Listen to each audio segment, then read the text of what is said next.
வணக்கம். வாங்க இன்றைக்கி முல்லை கிச்சனில் எங்கள் வீட்டு கிட்டுக்கு என்ன லஞ்சு கொடுத்தோன்னு பார்க்கலாம். ஆஸ் யூஷுவல் நம்ம எப்பயும் எல்லாேருக்கும் சாதம் வைக்கிற மாதிரி சாதம் வச்சுட்டு அதுலேருந்தே நான் பாப்பாவுக்கு இன்றைக்கி தேவையான அளவு நான் சாதம் தனியாக எடுத்து அதில் தாங்க இன்றைக்கி நான் லஞ்சு கலக்கி வைக்க போகிறேன்.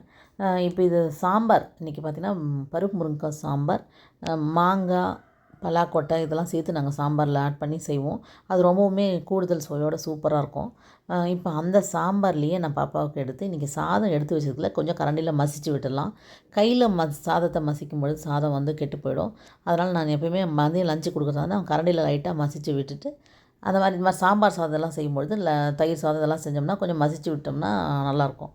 இப்போ அதை மசிச்சு விட்டு அதிலே நான் சாம்பார் கொஞ்சம் ஆட் பண்ணிவிட்டு பாதி வந்து நான் காரம் அதிகமாக சேர்த்துறதுக்கு முன்னால் கொஞ்சம் எடுத்து வச்ச பருப்பு இருக்குது, அந்த பருப்பையும் இதில் நான் ஆட் பண்ணிட்டேன். முருங்கைக்காயும் பலாக்கொட்டையும் குழந்தைங்க சாப்பிடுங்க, விரும்பி சாப்பிடும். அதனால் அதையும் 2 ஆட் பண்ணிவிட்டு கொஞ்சமாக ஒரு 1/4 டீஸ்பூன் அளவுக்கு நெய்யும் ஆட் பண்ணிவிட்டு நல்லா கலக்கி விட்டுடலாம்.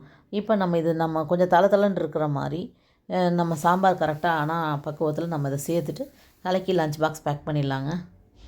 இப்போ இந்த லஞ்ச் பாக்ஸில் இன்றைக்கி நான் வைக்க போகிற ஃப்ரூட் பார்த்திங்கன்னா பப்பாளின்னு சொல்லக்கூடிய பப்பாயா தான்.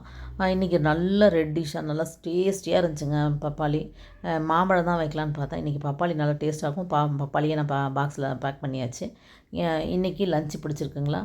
இன்றைக்கி வந்து இந்த கிட்ஸுக்கு உண்டான முருங்கைக்காய்னாவே ரொம்ப பிடிக்கும். அதனால் நான் வந்து தனியாக ஸ்பெசிஃபிக்காக பாப்பாவுக்கு எதுவும் ரெடி பண்ணல. வீடியோ பிடிச்சிருக்குங்களா? தேங்க்ஸ் ஃபார் வாட்சிங். பாய்.